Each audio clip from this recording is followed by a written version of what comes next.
Aquarius, hi! Welcome to Mr. Queen PH.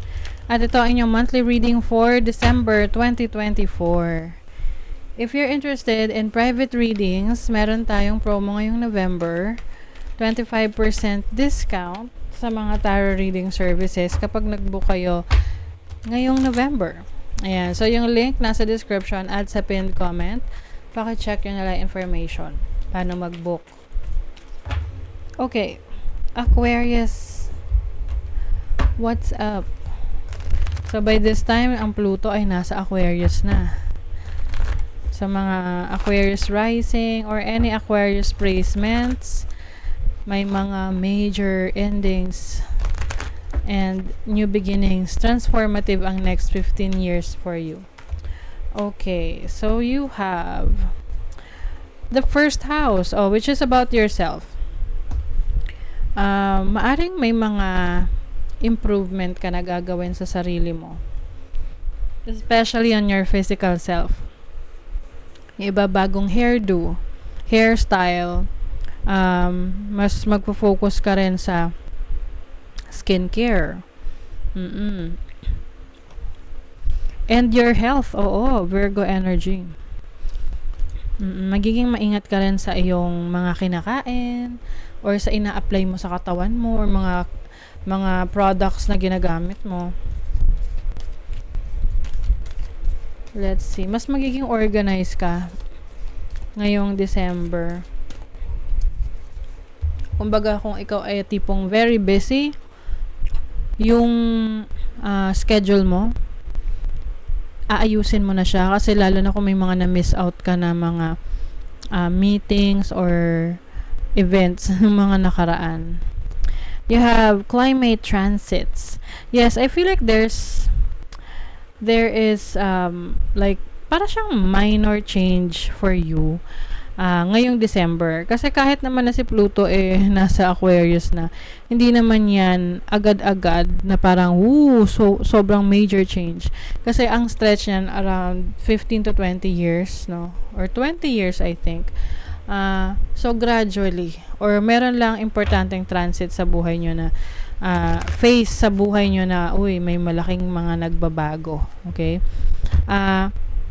Yung iba kasi may mga times na ayaw nyong umalis. Kasi ang Aquarius ay fixed sign, 'di ba? So may mga pagkakataon na pagdating sa pagbabago, hindi kayo ganun ka-open sa bagong opportunity or kung may babaguhin ka sa buhay mo. You might be holding on to something. Yung parang nag-hold on ka pa, hindi mo pa nile-let go kahit dapat i-let go mo na. Oo, yan kasi minsan yan yung pumipigil sa'yo para mag-grow, yan yung pumipigil sa'yo para maging malaya. So, let's see what else. Aquarius. You have the Six of Pentacles. So, maganda ang pasok ng kaperahan ngayong December. Marami kang matatanggap na pera. Pwedeng regalo, bonus, no? Oo. Also, may kakayanan ka rin na magbigay, tumulong, mag-share ng iyong blessings sa iba.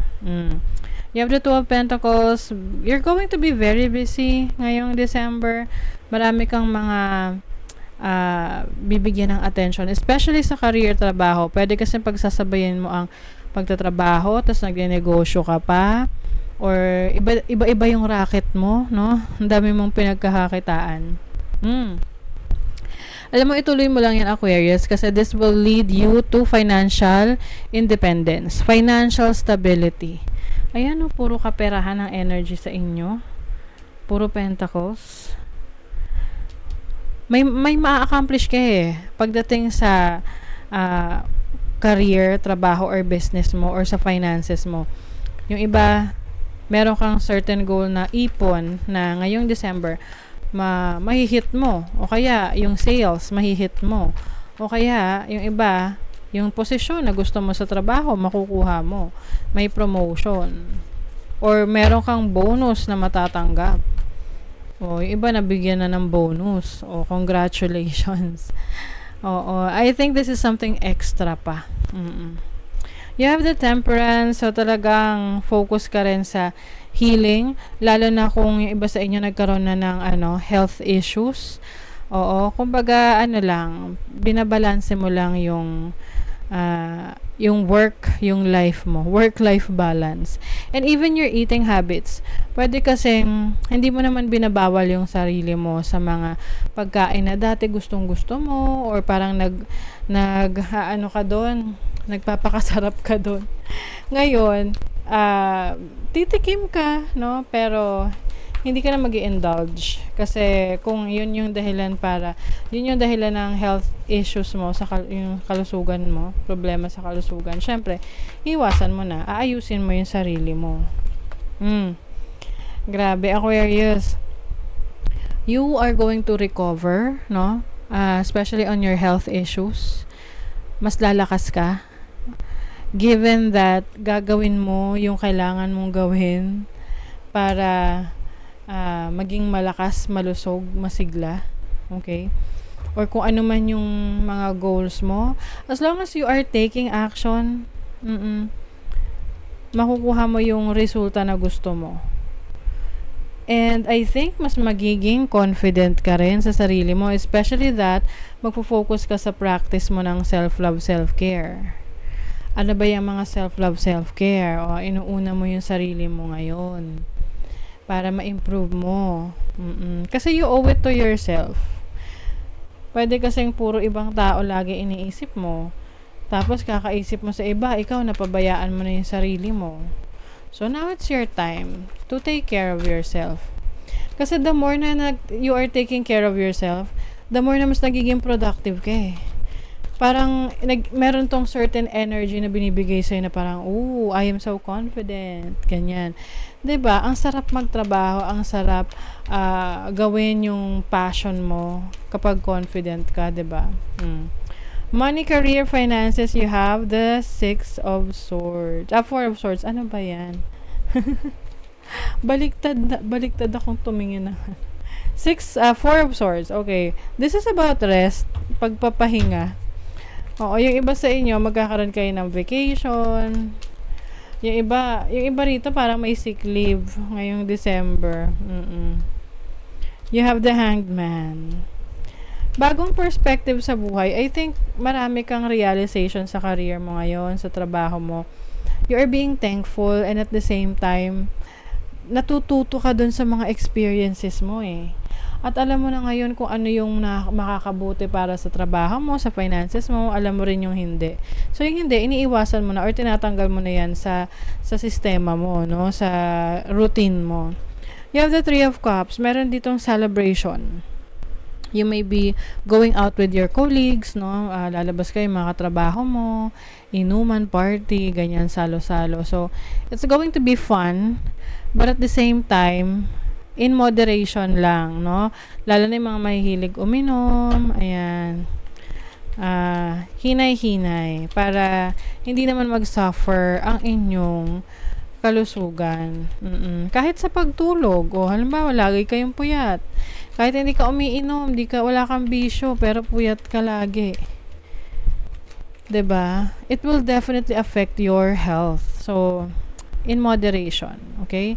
Sa love life, you have the Daughter of Cups. Yung iba sa inyo, meron kayong admirer. Meron kayong crush. O kaya may nagkaka-crush sa inyo. Mother of Wands. This can be an fire sign, Aries, Leo, Sag, or a Pisces. Yes, yung iba sa inyo may secret admirer. Pero, I think, mararamdaman mo tong person na to na interesado sa'yo. Oo, kung single ka ha. Or yung iba nga kahit hindi na single, meron pa ring admirer, 'di ba? Or may ina-admire pa rin. But I feel like this person is going to come out in the open. Magiging open siya sa feelings niya towards you. Expectations. Don't seek anyone's approval. Yes. Kasi minsan, people pleaser, no? Oo, na gusto natin matanggap tayo ng iba. To the point na nakakalimutan na natin yung totoong tayo. 'Di ba? So, if you are confident enough sa sarili mo, ma-attract mo talaga yung mga taong in alignment of your energies. Hindi mo na kailangan magpanggap pa na ganito ka kasi para matanggap ka ng iba. Just be yourself, okay? And you will attract the right people, the right community, the right connection. Okay, so that is your reading, Aquarius. Thank you so much. Good luck.